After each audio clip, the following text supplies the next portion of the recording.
Bienvenidos a Audiolibros ¿Por qué leer? Soy Cecilia Bona, soy quien lee los cuentos que semana a semana integran esta lista y se van sumando. Estamos por llegar a 190 episodios. Mi felicidad es total. Levante la mano el oyente, la oyente que escucha este podcast desde Perú, desde cualquiera de los puntos de Perú.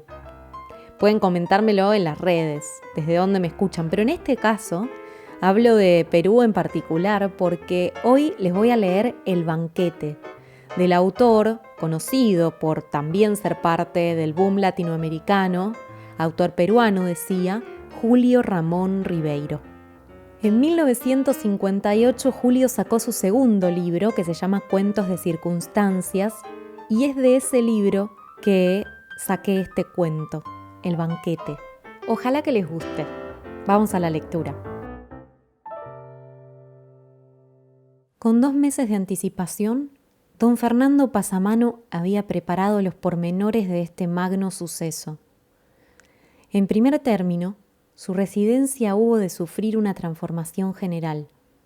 Como se trataba de un caserón antiguo, fue necesario echar abajo algunos muros, agrandar las ventanas, cambiar la madera de los pisos y pintar de nuevo todas las paredes.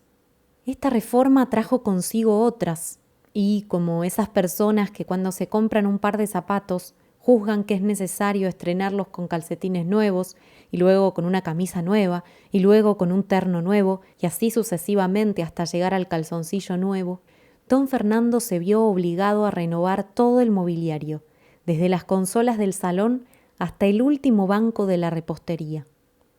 Luego vinieron las alfombras, las lámparas, las cortinas y los cuadros para cubrir esas paredes que desde que estaban limpias parecían más grandes. Finalmente, como dentro del programa estaba previsto un concierto en el jardín, fue necesario construir un jardín. En 15 días, una cuadrilla de jardineros japoneses edificaron en lo que antes era una especie de huerta salvaje, un maravilloso jardín rococó donde había cipreses tallados, caminitos sin salida, laguna de peces rojos, una gruta para las divinidades y un puente rústico de madera que cruzaba sobre un torrente imaginario. Lo más grande, sin embargo, fue la confección del menú. Don Fernando y su mujer, como la mayoría de la gente proveniente del interior, solo habían asistido en su vida a comilonas provinciales, en las cuales se mezcla la chicha con el whisky y se termina devorando los cuyes con la mano. Por esta razón, sus ideas acerca de lo que debía servirse en un banquete al presidente eran confusas. La parentela, convocada a un consejo especial, no hizo sino aumentar el desconcierto.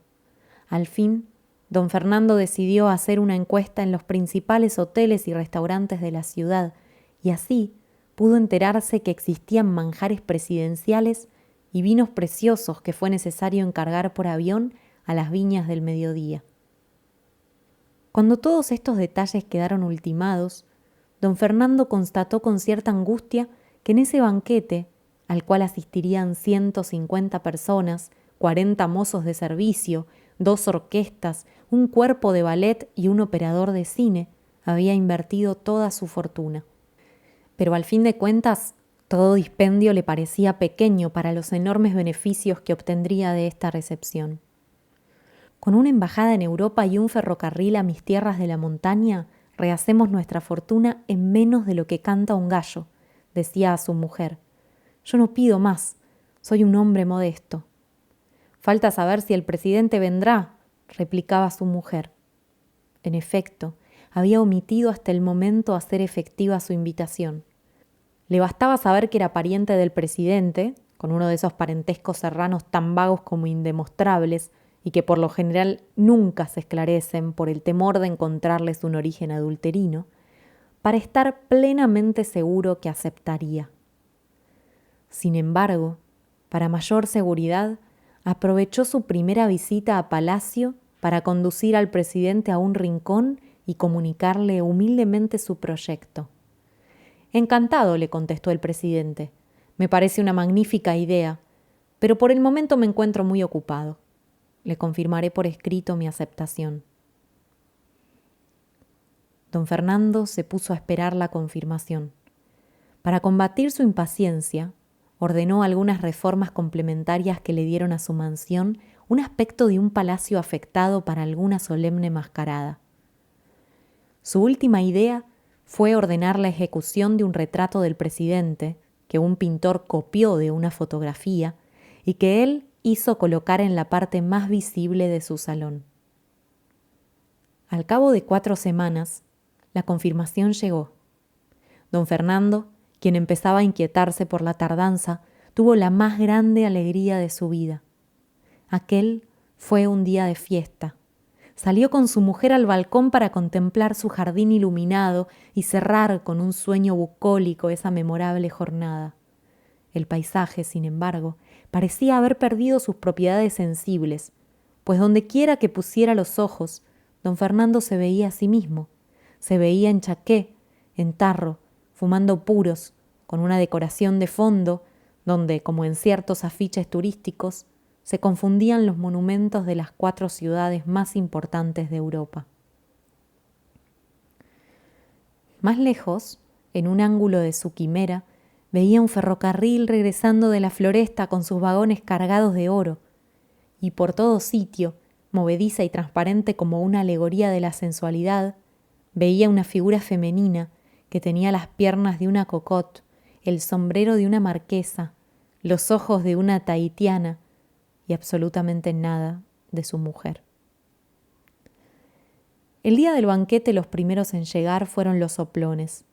Desde las 5 de la tarde estaban apostados en la esquina, esforzándose por guardar un incógnito que traicionaban sus sombreros, sus modales exageradamente distraídos y sobre todo ese terrible aire de delincuencia que adquieren a menudo los investigadores, los agentes secretos y en general todos los que desempeñan oficios clandestinos. Luego fueron llegando los automóviles. De su interior descendían ministros, parlamentarios, diplomáticos, hombres de negocios, hombres inteligentes. Un portero les abría la verja, un ujier los anunciaba, un valet recibía sus prendas y don Fernando, en medio del vestíbulo, les estrechaba la mano murmurando frases corteses y conmovidas. Cuando todos los burgueses del vecindario se habían arremolinado delante de la mansión y la gente de los conventillos se hacía a una fiesta de fasto tan inesperado, llegó el presidente. Escoltado por sus edecanes, penetró en la casa y don Fernando, olvidándose de las reglas de la etiqueta, movido por un impulso de compadre, se le echó en los brazos con tanta simpatía que le dañó una de sus charreteras. Repartidos por los salones, los pasillos, la terraza y el jardín, los invitados se bebieron discretamente, entre chistes y epigramas, los 40 cajones de whisky. Luego se acomodaron en las mesas que les estaban reservadas. La más grande, decorada con orquídeas, fue ocupada por el presidente y los hombres ejemplares, y se comenzó a comer y a charlar ruidosamente, mientras la orquesta, en un ángulo del salón, trataba de imponer inútilmente un aire vienés. A mitad del banquete, cuando los vinos blancos del Rin habían sido honrados y los tintos del Mediterráneo comenzaban a llenar las copas, se inició la ronda de discursos. La llegada del faisán los interrumpió y solo al final, servido el champán, regresó la elocuencia y los panegíricos se prolongaron hasta el café, para ahogarse definitivamente en las copas del coñac. Don Fernando, mientras tanto, veía con inquietud que el banquete, pleno de salud ya, seguía sus propias leyes, sin que él hubiera tenido ocasión de hacerle al presidente sus confidencias. A pesar de haberse sentado contra las reglas del protocolo a la izquierda del agasajado, no encontraba el instante propicio para hacer una parte. Para colmo, terminado el servicio, los comensales se levantaron para formar grupos amodorrados y digestónicos, y él, en su papel de anfitrión, se vio obligado a correr de grupo en grupo para reanimarlos con copas de mentas, palmaditas, puros y paradojas. Al fin, cerca de medianoche, cuando ya el ministro de gobierno, ebrio, se había visto forzado a una aparatosa retirada, don Fernando logró conducir al presidente a la salita de música, y allí, sentados en uno de esos canapés que en la corte de Versalles servían para declararse a una princesa o para desbaratar una coalición, le deslizó al oído su modesta demanda. «Pero no faltaba más», replicó el presidente. «Justamente queda vacante en estos días la embajada de Roma. Mañana en Consejo de Ministros propondré su nombramiento, es decir, lo impondré. Y en lo que se refiere al ferrocarril, sé que hay en diputados una comisión que hace meses discute ese proyecto. Pasado mañana citaré a mi despacho a todos sus miembros, y a usted también, para que resuelvan el asunto en la forma que más convenga». Una hora después, el presidente se retiraba, luego de haber reiterado sus promesas. Lo siguieron sus ministros, el Congreso, etc., en el orden preestablecido por los usos y costumbres. A las 2 de la mañana quedaban todavía merodeando por el bar algunos cortesanos que no ostentaban ningún título y que esperaban aún el descorchamiento de alguna botella o la ocasión de llevarse a hurtadillas un cenicero de plata. Solamente a las 3 de la mañana quedaron solos don Fernando y su mujer. Cambiando impresiones, haciendo auspiciosos proyectos, permanecieron hasta el alba entre los despojos de su inmenso festín. Por último se fueron a dormir con el convencimiento de que nunca caballero limeño había tirado con más gloria su casa por la ventana, ni arriesgado su fortuna con tanta sagacidad. A las 12 del día, don Fernando fue despertado por los gritos de su mujer. Al abrir los ojos, la vio penetrar en el dormitorio con un periódico abierto entre las manos. Arrebatándoselo, leyó los titulares y, sin proferir una exclamación, se desvaneció sobre la cama. En la madrugada, aprovechándose de la recepción, un ministro había dado un golpe de Estado y el presidente había sido obligado a dimitir. Qué lindos son los plot twists. Estas vueltas de último momento que cambian todo el sentido del cuento me encanta. Me encanta. ¿Qué les pareció a ustedes?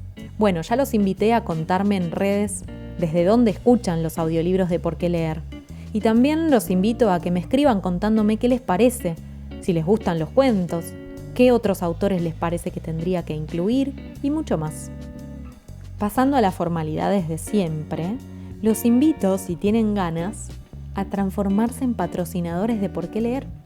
Esto es, hacer un aporte económico una vez, todos los meses, todas las semanas, todos los días. En cualquiera de los links que están en la descripción de este episodio pueden elegir Patreon, Cafecito o Mercado Pago, lo que ustedes quieran, puedan. Va a ser muy bien recibido porque de esa forma puedo seguir haciendo más y mejor mi trabajo. De verdad me ayudan un montón.